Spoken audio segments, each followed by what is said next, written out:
तो क्या सीता सोरेन की जेएमएम में वापसी फाइनल हो चुकी है?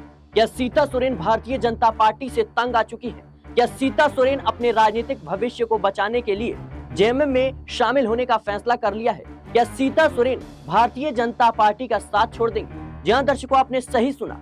सीता सोरेन यानी मुख्यमंत्री हेमंत सोरेन की भाभी जिस तरीके से भारतीय जनता पार्टी में शामिल हुई थी, लोकसभा और विधानसभा दोनों ही चुनाव में उन्हें कड़ी हार का मुंह देखना पड़ा और ऐसे में उनके राजनीतिक भविष्य को लेकर सवाल उठने लगे कि भारतीय जनता पार्टी खुद चुनाव हार गई। ऐसे में सीता सोरेन की भूमिका क्या होगी पार्टी में? क्या वो महज कार्यकर्ता बनकर रह जाएंगी? क्योंकि देखा जाए तो लोकसभा चुनाव यानी दुमका से उन्होंने बीजेपी के टिकट पर चुनाव लड़ा, जामताड़ा से विधानसभा चुनाव लड़ा बीजेपी के ही टिकट पर, लेकिन दोनों ही चुनाव में हार का सामना करना पड़ा। सीता सोरेन इन दिनों सरकार की तारीफ करती हुई नजर आ रही है। हेमंत सरकार की तारीफ करने से थक नहीं रही। मैया सम्मान योजना हो या फिर सरकार की भूमिका को लेकर हो, वो साफ तौर पर कहती है कि सरकार अच्छा काम कर रही है, आने वाले दिनों में और भी अच्छा काम होगा। तो क्या सीता सोरेन आने वाले दिनों में जेएमएम में वापसी का मन बना चुकी है? क्या पर्दे के पीछे बड़ा खेल हो रहा है और ऐसा खेल जो भारतीय जनता पार्टी को बड़ा झटका देने की तैयारी हो रही है? जी हां दर्शकों, आपने सही सुना। सीता सोरेन से जब जेएमएम में वापसी को लेकर सवाल पूछा जाता है तो वो कहती हैं कि वो पार्टी भी हमारी है, हमारी बनाई हुई पार्टी है, उस पार्टी में अपने लोग हैं, उस पार्टी में पहले जैसा माहौल था अब भी वैसा ही है। तो क्या सीता सोरेन परिवार के साथ जुड़ने का मन बना चुकी है? इन्हीं तमाम सवालों की चर्चा हमने की, हमने सहयोगी से सुनिए जरा। सीता सोरेन के एक बयान ने भारतीय जनता पार्टी में हड़कंप मचा दिया है। सवाल उठ रही है कि क्या सीता सोरेन घर वापसी यानी जेएमएम में शामिल होने जा रही है? सीता सोरेन क्या भारतीय जनता पार्टी से बगावत करने जा रही है?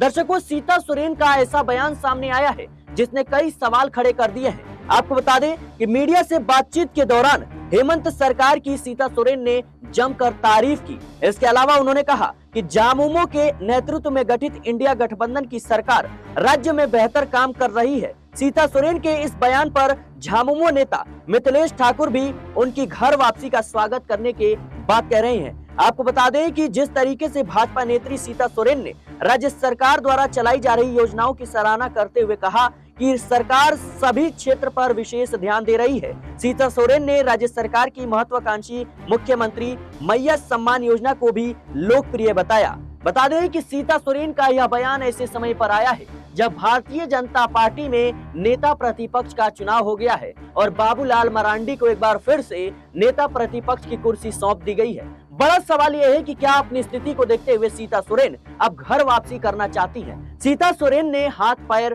पूरे मारे लोकसभा चुनाव विधानसभा चुनाव में, लेकिन उन्हें हार का सामना करना पड़ा। सीता सोरेन लोकसभा चुनाव से ठीक पहले जेएमएम से बगावत करके हेमंत सोरेन का साथ छोड़कर भारतीय जनता पार्टी में शामिल हो जाती है। उम्मीद होती है कि शायद उन्हें लोकसभा चुनाव में जीत मिलेगी, विधानसभा चुनाव की जो है कहीं ना कहीं जीत मिलेगी, लेकिन ना ही वो लोकसभा चुनाव में जीत पाती हैं और ना ही विधानसभा चुनाव में, और हाथ में कुछ भी नहीं बचता। नेता प्रतिपक्ष तो दूर, अब वो कहीं ना कहीं भारतीय जनता पार्टी की बैठकों से दूरी बना रही है।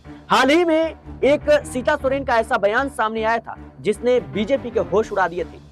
उन्होंने सीधे तौर पर कहा था कि जेएमएम भी अपना है, वो हमारी बनाई हुई पार्टी है, हम कहीं ना कहीं उसके हक में हैं। जाहिर सी बात है कि विपक्ष का एक नेता सरकार की तारीफ क्यों कर रहा है? विपक्ष का तो काम होता है आलोचना करना, विरोध करना, लेकिन अचानक से हेमंत सरकार की तारीफ क्यों सीता सोरेन कर रही है? आखिर अचानक से जिस पार्टी से उन्होंने बगावत कर लिया है उसकी तारीफ क्यों कर रही है? सवाल यही है और इसी को लेकर बातचीत करेंगे। मेरे साथ नाजमिन मौजूद है। नाजमिन, जिस तरीके से सीता सोरेन का बयान सामने आया है और जेएमएम के प्रवक्ता मिथिलेश ठाकुर ने साफ तौर पर कह दिया है कि स्वागत है, यानी क्या लगता है आपको कि अब खेल हो चुका है, बस ऐलान होना बाकी है?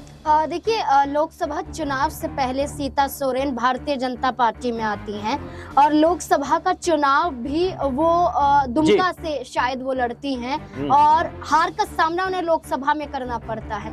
विधानसभा का चुनाव लड़ती हैं जामताड़ा, उस जामताड़ा से जहां से वो झारखंड मुक्ति मोर्चा से विधानसभा का चुनाव लगभग 2 से 3 बार जीत चुकी हैं और बीजेपी में जाने के बाद जीती जिताई विधानसभा सीट को सीता सोरेन जीत नहीं पाती है। तो आप सोचिए कि भारतीय जनता पार्टी में जाने का मकसद सीता सोरेन का क्या था। मकसद था मुख्यमंत्री चेहरा, क्योंकि झारखंड मुक्ति मोर्चा में रहते हुए हेमंत सोरेन मुख्यमंत्री थे और हेमंत सोरेन पर जब भ्रष्टाचार के आरोप लगे जमीन घोटाले मामले को लेकर, तो चंपई सोरेन को ये कमान सौंप दी जाती है।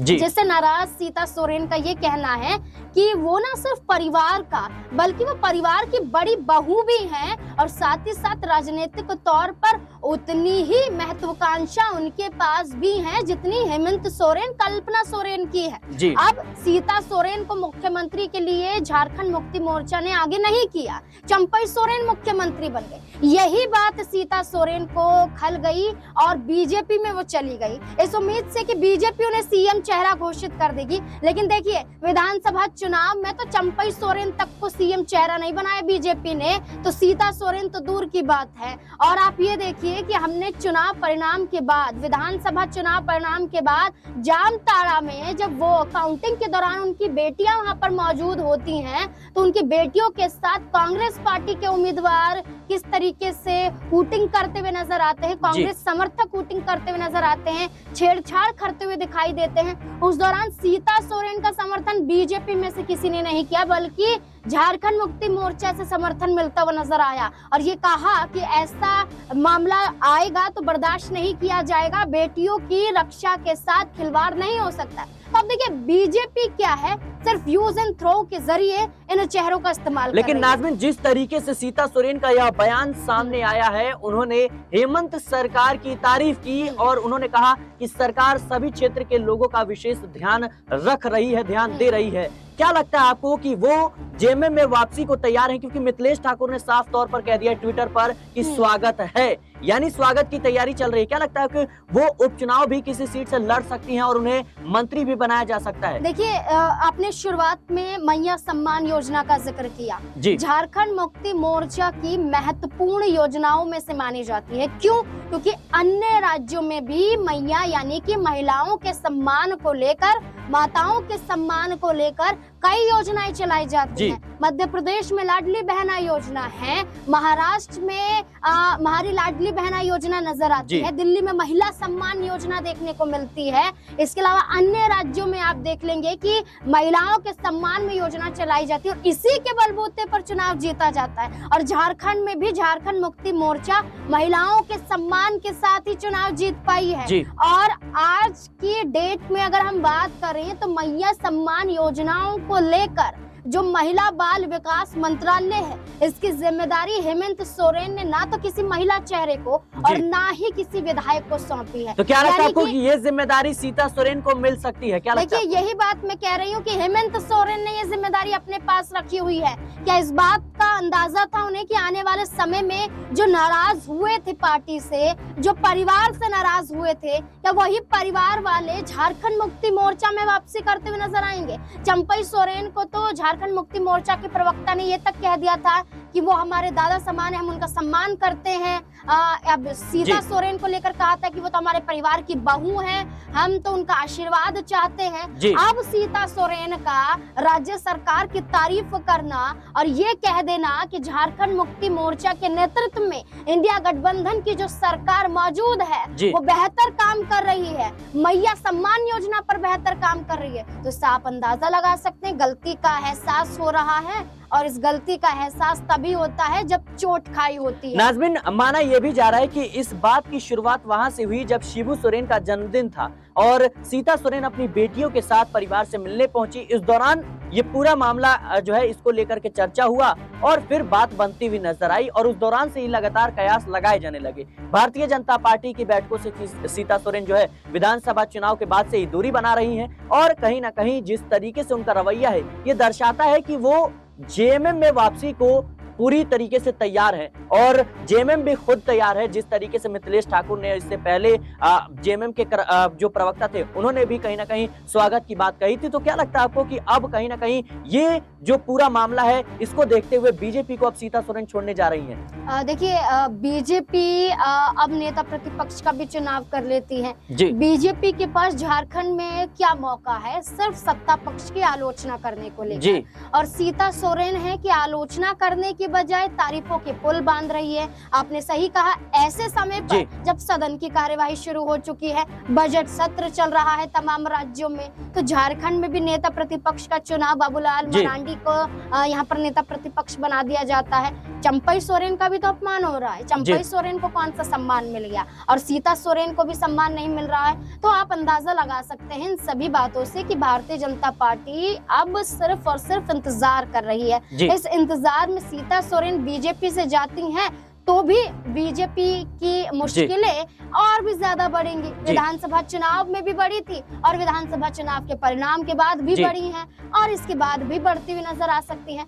तो सीता सोरेन एक बड़ा चेहरा है और शिबू सोरेन का वो सम्मान करती हैं, ससुर हैं उनके, लेकिन राजनीतिक तौर पर भी शिबू सोरेन झारखंड के मुख्यमंत्री रह चुके हैं। जी, जाहिर सी बात है, जिस तरीके से दर्शकों सीता सोरेन का जो रवैया है वो कहीं ना कहीं इस बात का संकेत दे रहा है कि वो जेएमएम में वापसी कर सकती हैं। जेएमएम में वापसी की जो अटकलें हैं यूं ही नहीं लगाई जा रही। मिथिलेश ठाकुर जो कि जेएमएम के नेता हैं, उन्होंने साफ तौर पर कह दिया है कि स्वागत के लिए तैयार, यानी स्वागत अब हो सकता है।